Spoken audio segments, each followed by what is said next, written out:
Buenos días, cordial saludo. Mi nombre es Laura Lucía Huetio Peña y soy estudiante del primer semestre de la Universidad Distrital Francisco José de Caldas y hoy vamos a hablar de la fundamentación conceptual, más específicamente del libro sobre la experiencia por Jorge La Rosa, en la materia Constitución Inicial del Sujeto y sus perspectivas del desarrollo infantil, dictada por el profesor Harold Beltrán Jiménez. En la siguiente diapositiva podemos ver el índice en donde está la introducción, diversas citas marcadas desde el número 1 hasta el número 8, conclusión, referencias y agradecimiento. Para este apartado me gustaría explicar cómo vamos a abordar el tema y va a ser cita, explicación sobre la cita para lograr una conclusión. Cita número 1. Hay un uso y abuso de la palabra experiencia en educación, página 43. Me gustaría resaltar esta frase porque creo y me atrevo a decir que es la premisa principal de todo el texto. Sin embargo, por el momento no voy a abundar mucho en ella porque me gustaría retomarla al final como conclusión. La que realmente nos va a servir como abrebocas es la siguiente. Cita número 2. Se trata aquí de pensar la experiencia y desde la experiencia, página 43. El autor hace algo muy interesante para tratar de dar a entender su punto, que es desglosar una frase e ir explicándola poco a poco. Me gustaría retomar ese formato, porque creo que la información se torna nada más completa. La Rosa lo hace palabra por palabra, a mí me gustaría tomarlo por frases cortas, empezando por él, se trata aquí de pensar la experiencia. La vida nos rodea de experiencias constantemente, desde un insoportable mosca que parece tener el objetivo de fastidiar el sueño ajeno, hasta un arco iris generado por una lluvia incontrolable y un brillante sol. Pero nada de eso parece perturbarnos, sino hasta que lo interiorizamos y lo hacemos propio. Pensar nos hace experimentar y de igual manera experimentar nos hace pensar. Como sujetos somos capaces de dejar que algo nos pase. Somos algo así como sujetos abiertos a transformaciones. La experiencia en sí misma forma, pero si no se reflexiona, no se aprende. Ahora vamos con ese y desde la experiencia. Las experiencias primarias generan experiencias secundarias y las secundarias generan terciarias. Y así podríamos continuar infinidad de veces. Ahora, para ejemplificar, podríamos ver a ese niño que corre por el parque y siempre pasa por un hueco y se cae al pasar por un hueco. Le pasa semana tras semana. Cada vez que va, pese a que le duele, nunca cambia de ruta. Hasta que una tarde, después de llegar del parque, ve su rodilla morada y piensa que podría cambiar de ruta o piensa el por qué tiene su rodilla morada. La siguiente vez que va al parque no pasa por el mismo hueco, sino que desvía su camino. Y es en ese preciso instante que se forma una experiencia, es decir, un aprendizaje.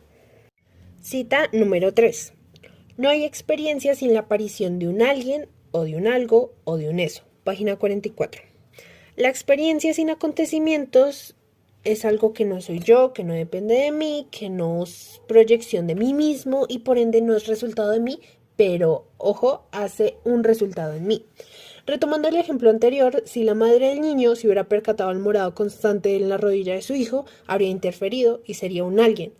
O si el niño se hubiera lastimado gravemente, sería un algo. Pero como el niño vio su rodilla e hizo un proceso de análisis del por qué, obtuvo un eso. Cita número 4. No qué pasa ante mí o enfrente a mí, sino en mí. Es decir, en mí. Página 45. Para ejemplificar este punto me gustaría citar a otro autor, más específicamente a David Le Breton en su libro Antropología del cuerpo y la modernidad. Dice algo así como, el cuerpo parece algo evidente, pero nada es, finalmente, más inapreciable que él. Capítulo 1, página 11. Yo creo que pasa algo muy similar con la experiencia, o bueno, las experiencias. Parecen algo obvio o algo que vemos, pero ¿realmente las comprendemos? Aquí entra en juego la primera cita del abuso, del uso de esta palabra, tan cotidiana, pero tan inentendible. Cita número 5. Al pasar por mí o en mí, deja una huella, una marca, un rastro, una herida. Página 47. No siempre las experiencias van a ser positivas. En algunos casos pueden llegar a ser todo lo contrario. Pero realmente de esas aprendemos más, reflexionamos más y tienen más peso a la hora de indicarnos cómo vamos a reaccionar a un futuro. El miedo nos hace actuar, la ira también y por supuesto la tristeza igual. Cita número 6. La experiencia no se hace, sino que se padece, página 47. Volviendo al ejemplo que planteé al inicio, el niño no decide caerse en el hueco constantemente, sino es su cuerpo el que lo padece. El niño no decide su rodilla morada, sino que es su cuerpo quien lo manifiesta. No es una decisión, sino un se hace, es una consecuencia o un padece. Cita número 7. No es cuál sea el libro, sino qué es lo que nos pase con su lectura. Página 48. En el mundo hay miles y miles de libros, pero esos miles y miles de libros realmente nos marcarán unos cuantos, y de esos unos cuantos aprenderemos de muy pocos, y de esos muy pocos los que podemos explicar son muchos menos, y de esos muchos menos apenas uno logrará crearnos una experiencia. Bien dijo el autor que un libro no está completo sin su lector y esa lectura no está completa sin nuestra experiencia. Para ir finalizando, me gustaría complementar esta cita con la siguiente, que es cita número 8. La lectura, como algo que nos forma, no es solo un pasatiempo, un mecanismo de evasión del mundo real, del yo real. Página 51. La conclusión. Ahora, ¿en verdad hay un uso y abuso de la palabra experiencia en la educación? Yo creo que sí, porque cuando nos comparten una historia, en lugar de reflexionarla y hablar sobre esa historia, nos limitamos a un simple yo. Sí, pues aunque suena algo loco, y lo reconozco, ahora nos limitamos a un yo.